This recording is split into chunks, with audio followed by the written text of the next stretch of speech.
There's a woman on TikTok who just realized her family is racist. They throw around the N-word like it's funny. And no wonder the black community is always on guard with people like us. And it's the kind of red pill manosphere pipeline to MAGA alt-right racism that you expect from anybody following Andrew Tate or Myron or any of the red pill goofballs out there. Dude, they're gonna kill me. That's racist. That's not racist. That is I know what the racist. black guy's gonna do. Have you seen a black guy? So therefore, Benny. Because like I've mentioned a bunch of times, these people that are racist have no justification to be racist. All they have is anecdotes of incidents that they didn't live, skewed crime stats about black people, or per capita arguments to justify why they don't like somebody based on the color of their skin. Man claimed that black people, making up 13% of the population, actually make up half of the problems in America.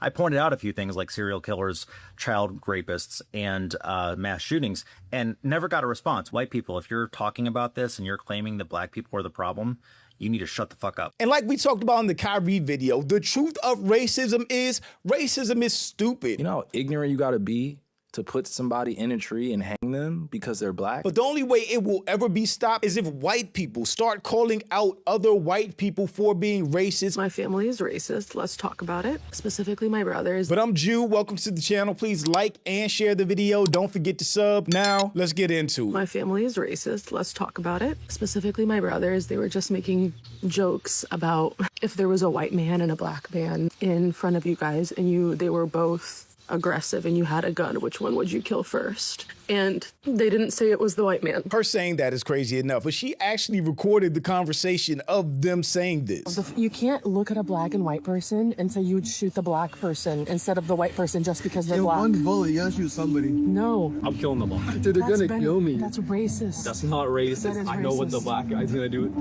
Have you seen a black guy shoot? So therefore, Benny. I know what the black guy is gonna do. Have you seen a black guy shoot before? I don't know where they live or where they're from, but I can guarantee you they've never seen a black person in real life even holding a gun. Anything they're talking about or referring to is propaganda against black people. It is some shit they've seen on TV or in videos. I'd be surprised if they've ever interacted with black people before in their real lives. That's why I say you're a narcissist. They have slavery. That doesn't make me a narcissist. It does. It's controlling, it's manipulative. If someone's saying... I think you're a complete victim. You have this victim mentality. That is some right-wing MAGA manosphere red pill talk. You have a victim mentality because she's disagreeing with him being racist. Crazy part is, they make up like a third of our population. See, only a narcissist would say that. As a white person, if you have a real problem saying the N-word, that's an issue. It's only an issue when you start telling people what you can or can't say. We live in America. And now they're arguing about free speech and the right to say the N-word. All of these people are so pressed to say the N-word because it's offensive to black people. And they try to argue free speech behind it. You're free to say whatever you want, but don't be surprised at the consequences that you get for saying that to a black person. It's really that simple. Say whatever you want. You can say whatever you want. Yes, you live in America, you have the freedom of speech. But that doesn't mean, it's like a dad's walking around, we're hiking with dad, and dad goes, oh, 90% of the people who just passed were Mexicans. But that's a fact. No, it wasn't a fact. They're Hispanic. You can't say, Benny, just because someone looks Mexican, Okay, that but they're not who Mexican. cares? I care. Yeah, but why do you care? They don't put food under your plate. There's a difference.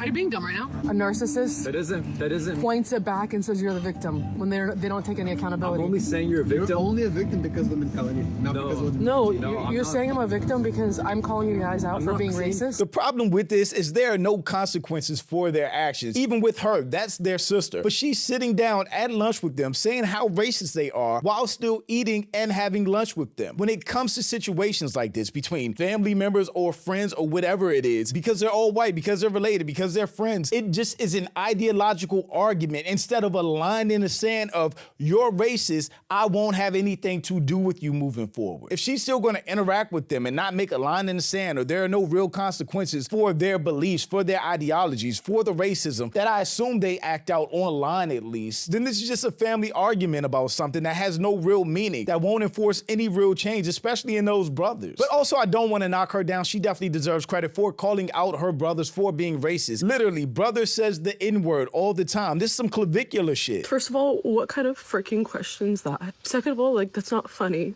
Third of all, when I get defensive and I'm like, well, that is really messed up to say, don't say that. It's statistics in America. According to statistics in America. And then let's go to ChatGPT to clarify the statistic in America. ChatGPT to confirm your racism is crazy work. It's so messed up, and it called them out for being racist. I say it all the time. Racists have nothing to justify their racism other than propaganda they've seen on TV. And when I say propaganda, America has been trying to paint black people as violent, uncultured, untrustworthy, sneaky, criminal ever since slavery. 13th Amendment to the Constitution makes it unconstitutional for someone to be held as a slave. There are exceptions, including criminal. The loophole was immediately exploited. What you got after that was a rapid transition to a mythology of black criminality. So they either use that propaganda to justify racism against black people, or they use skewed statistics or a per capita argument, because that is all they have. If you believe that people of color are inherently more violent than white people, you're an idiot or you've been propagandized. I've got people in my comments sections arguing that the reason the homicide rates in these red states are so high is because of all the black people in the Democrat cities within those states. It's garbage. We're putting it to bed right now. I've got FBI homicide rate data. I've got U.S. Census Bureau data. I've got the 5 cities with the highest percentage of their population who self-identifies as black. So according to these people in my comments section, they should have the 5 highest murder rates in the country, right? Number 1 is South Fulton, Georgia, where 90.6% of the population self-identifies as black. Their murder rate, below the national average. You know what else is below the national average? Their poverty rate. I'm sure that's a correlation that won't persist throughout this entire thing and around the world. Number 2, Jackson, Mississippi, 82% self-identify as black. Murder rate is near the top. You know what else is near the top? Their poverty rate. That's 2.63 times higher than the national average and is the 8th highest in the country. Number 3, East Orange, New Jersey, 79.1% self-identify as black. Should have the 3rd highest murder rate in the country, right? It's not in the top 200. It is above the national average, just like their poverty rate. Other people under her post were calling out the racism justification with ChatGPT argument. Those statistics are fake and made up, and ChatGPT is wrong 69% of the time. It's AI. It cannot even get a simple picture right. Here are the real stats. The rest of white people, I decided to choose violence this morning. You see, I stitched a video yesterday where a man claimed that black people making up 13% of the population actually make up half of the problems in America. I pointed out a few things like serial killers, child rapists, and mass shootings, and never got a response, which isn't very surprising. But I also figured I would go ahead and throw this out there. Here are the number of arrests from the FBI's website based on demographic. White people, if you're talking about this and you're claiming that black people are the problem, you need to shut the fuck up. This is why you can't trust anything you see from conservatives. The End Wokeness Twitter account claimed that this graph shows that everything that the media has been telling you about interracial crime is a lie, showing that black on white crime is the highest. Turns out, using that exact same source, that just isn't true. In fact, white on white violence is the highest. And if you look at the End Wokeness graph, conveniently none of these bars are white on white crime. I wonder why that is. They do it because they want to make it seem like there's some kind of epidemic of black people killing white people. And for those who say, well, this one is per capita and this one isn't, well, I did the math for you. Not only does white on white crime eclipse black on white crime dwarfs black on white crime. And if we look at the same data that End Wokeness graph uses, we can see that the offenders on white crime are 62% of the time white, and only 15% of the time black.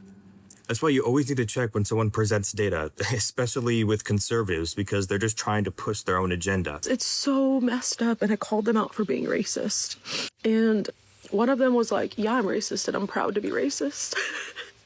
What the frick? And like, it's so crazy that this is happening. I think what's worse is the fact that like, I'm related to them, like how embarrassing. And what's even worse is like how much like they don't care. That is so freaking crazy to me.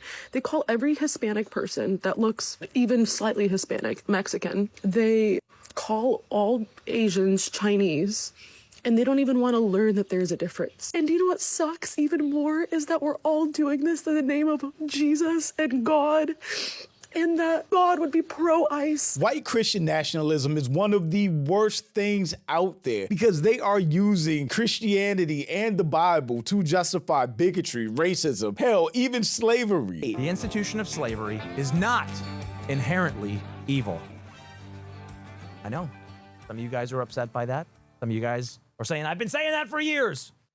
Okay, I'll take it a step further. It is not inherently evil to own another human being. I know, just wait. Some of you guys are really upset, but let's talk through this because it is very important that every Christian affirm what I just said. And not only should they affirm it, every Christian in today's society should be able to defend what I just said. Okay? Every Christian should be able to defend it. These people are sick. They're just racist and hiding behind the Bible. And that Jesus would be pro-Trump. And I'm like, never have I wanted nothing to do more with you guys in my life. I'm laughing because of like, not because it's funny, but because it's like... It makes you wonder, right? How many families there are like this? How many people do you see at the No Kings protests or people on these platforms that are speaking against racism or something like that, that have racist relatives or family members, immediate family that live in their household? It's like a nervous response. Like, what?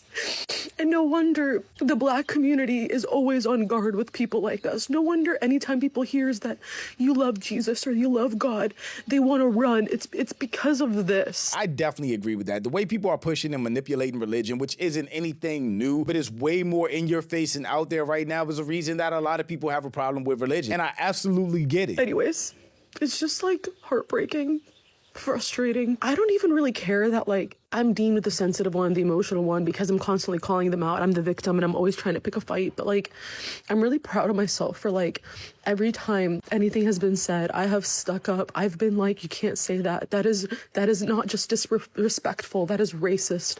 They throw around the N-word like it's funny. I'm not saying this girl has to cut her family off, but if you really believed in something and they believed the complete opposite and didn't give a fuck about your feelings about it, wouldn't you have to draw a line in the sand somewhere? White brothers. What? You can't say that. And anytime I like call them out for saying that, they say it even more because they can do whatever they want. Because there is no consequences for their actions. And their excuse is that America is a free country and we have the freedom of speech. Some may speak up, but it changes nothing. They're her family, and it will just be an ideological disagreement they discuss every now and then in between their normal hanging out and having fun together. Like in these videos, while eating sushi, peak white privilege BS, which is my point, because if you really believe your brothers are racist or hateful or bigoted and you don't agree with it, then you have to draw a line in the sand somewhere. You have to put distance or disassociate and let them know that you're not okay with it and you won't be around a racist. But that's not happening. They only do this around you and others that they can get away with it. I can bet the house they've never said none of that shit to a person of color in their life. I agree 100%. All these people are very comfortable in their own echo chambers doing and saying this stuff, and they absolutely would not say it to anybody in person, but they'll go online and say it. They'll argue on Twitter spamming the N-word. They'll watch idiot racist streamers like Clavicular say the N-word and cheer him on and support him and argue with people in the comments, but they will not say any of this stuff in person. They have no lived experience of even having disagreements with Black people in person to be racist in the first place. My question is, why are Black Americans always on your mind? This is actually funny. Us minding our business and them following us. Why you make me obsess over you every day? It is some weird obsession because we do not think about anybody else. I promise you we don't. We be minding our Black business just like this. And that enrages everybody else for some reason. I think living an average lifestyle is embarrassing. We are not the same. But her brothers, who are clearly spoiled and entitled, driving an M4 before they even have hair on their face, are clearly red-pilled and have been down the red pill, racist, alt-right pipeline that I've always spoken out against when it came to people like Fresh and Fit. I think living an average lifestyle is embarrassing. We are not the same. Yeah, I guess we're not. At least I'm happy. I'm happy as well. I think every man has more potential than they realize it. And them just driving a piece of shit and living an average lifestyle is embarrassing. Oh my God, I hate Racism is stupid, racists are stupid. They generally have no reason to even dislike people other than them either buying into racist propaganda or just feeling inferior to somebody for some other reason. So they justify their hatred and jealousy with racism. That's all it is. Shout out to her for calling out her brothers, but if it's just an ideological conversation and you're still around your family and everything is still normal, then what's the point? I said before, in order for racism ever to be really addressed and ended in America, white people have to hold white people accountable, and there have to be real consequences for their actions when they're racist, which who knows if that will ever happen in this country. If this administration is anything to judge on, I would say not for a long time. But shout out to my channel members. Thank you so much for supporting, and thanks for watching. Y'all let me know what you think about all this in the comments. Also, make sure you check out the next video, and don't forget to follow me on Instagram for behind the scenes and life stuff, and I'll catch you next time. Peace.